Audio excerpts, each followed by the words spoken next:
Rusiyadan Azərbaycana qarşı daha bir biabırçı addım.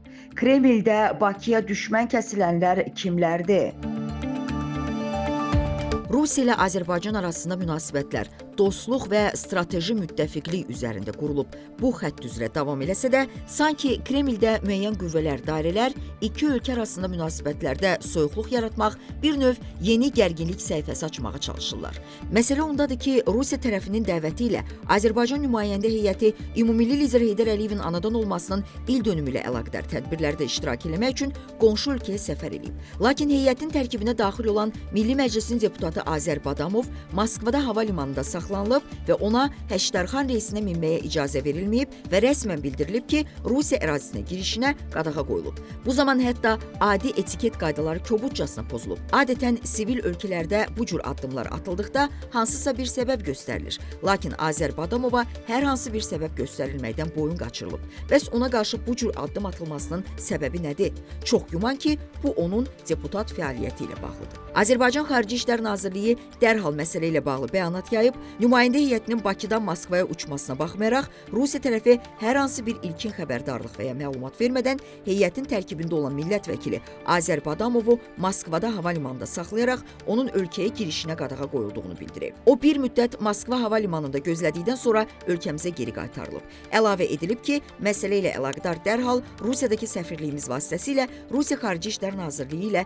əlaqə saxlanılıb. Rusiya Xarici İşlər Nazirliyinin rəsmisi məsələnin araşdırılacağını bildirərək bu qərarın səbəbləri barədə izahat verməyib. Rusiya tərəfinin verdiyi bu qərarı qeyri-dost addım hesab eləyir, məsələ ilə əlaqədar Rusiya tərəfindən tutarlı izahat veriləcəyini gözləyirik deyə Xarici İşlər Nazirliyindən bildirilib. Özü də Azər Badamova qarşı addım faşizm üzərində qələbənin 80-ci il dönümü ərəfəsində atılır və buna da diqqət yetirilməlidir. Deputata qarşı addımları atanlar unudur ki, Azərbaycanın qərarları sərt ola bilər. Yəni deputat Azərbaycan dövlətini təmsil eləyir və ona qarşı belə tərbiyəsizlik, diskriminasiya dövlətə qarşı addım kimi qiymətləndirilə bilər. Ehtimal ki, Azər Badamova qarşı yol verilən bu addım onun Rusiyalı həmkarı Nikolay Valuyevin Azərbaycanlılara qarşı söylədiyi həqarət dolu fikirlərinə cavab verməsi olub. Badamov Azərbaycanlıları təhqir eləyən Vahid Rusiya partiyasından olan deputat Nikolay Valuyevin Azərbaycanlıları şobla adlandırmasına sərt reaksiya verib. Bu təyin ilk növbədə Valuyevin özünü xarakterizə eləyir. Üstəlik, bandanın orta nümayəndəsini bədii şəkildə təsvir etməyə çalışsaq, Nikolay Valuyevin portreti bunun üçün ən uyğun olardı. Bu məxluqun antropoloji tipinə baxmaq kifayətdir ki, görəsən ki, o, təkamülün çıxılmaz qolunun nadir eksponatıdır, inkişafında Neandertal və Homo sapiens arasında bir yerdə ilişib qalıb. Valuyev kimi şəxslərin Dövlət Dumasının deputatı vəzifəsinə təyin edilməsi parlamentarizm prinsipinə təhqirdir. Bəli, əminliklə demək olar ki, üzdəniraq Azərbaycanfob deputata cavaba görə deputatımıza qarşı həqarətə yol verilib. Deputatımız da bir vətəndaş, millət vəkili olaraq təhqirə cavab verməli idi və verib də. İndi də Rusiya tərəfi Valuyevin bəyanatına qarşı adekvat cavab verən deputatı bu formada cəzalandırmaq istəyib. Bəyanat verildikdən sonra da qarşı tərəfdən hər hansı bir reaksiya daxil olmayıb.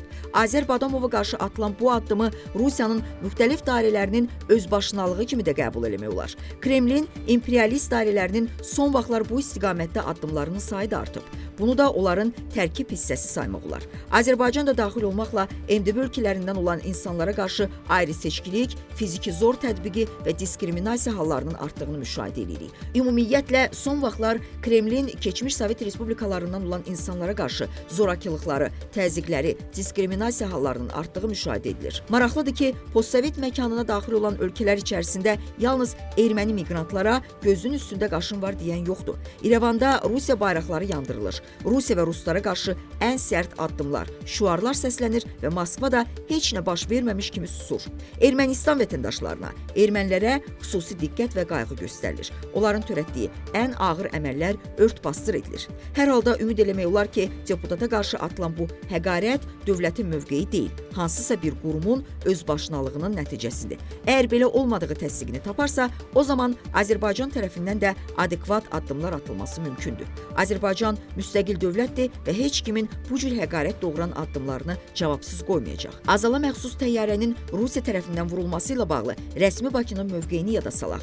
Bütün bu xoş münasibət fonunda gözə görünməz qüvvələr var ki, hər vəclə iki tərəfli münasibətlərə xələl gətirməyə çalışır və qaşınmayan yerdən qan çıxartmağa cəhd göstərirlər. Digər mühüm bir məsələ, Rusiya evinin Bakıda qanunsuz fəaliyyət göstərməsi ilə bağlı atılan addımlardan sonra Azərbaycanın nüfuzlu media strukturlarına kiber hücumların da Rusiya ərazisindən həyata keçirildiyini də yada salaq. Sonda sadəcə qeyd etmək istərdik ki, Rusiyanın Azərbaycanlı deputata qarşı bu rüsvayçı hərəkətinin heç bir məntiqi yoxdur. Sadəcə görünən odur ki, Kremldə müəyyən qüvvələr ölkə üçün yeni problem, Cənubi Qafqazın ən güclü və qüdrətli, ən əsası müstəqil dövləti ilə münasibətlərə xələl gətirməyə çalışır. Hər halda ümid eləmək olar ki, rəsmi Moskva yol verdiyi hərəkətə görə hər hansı bir izahat və yaxud üzrxahlıq eləyəcək. Azər Nuriyev, Leyla Mehdi qızı, Report.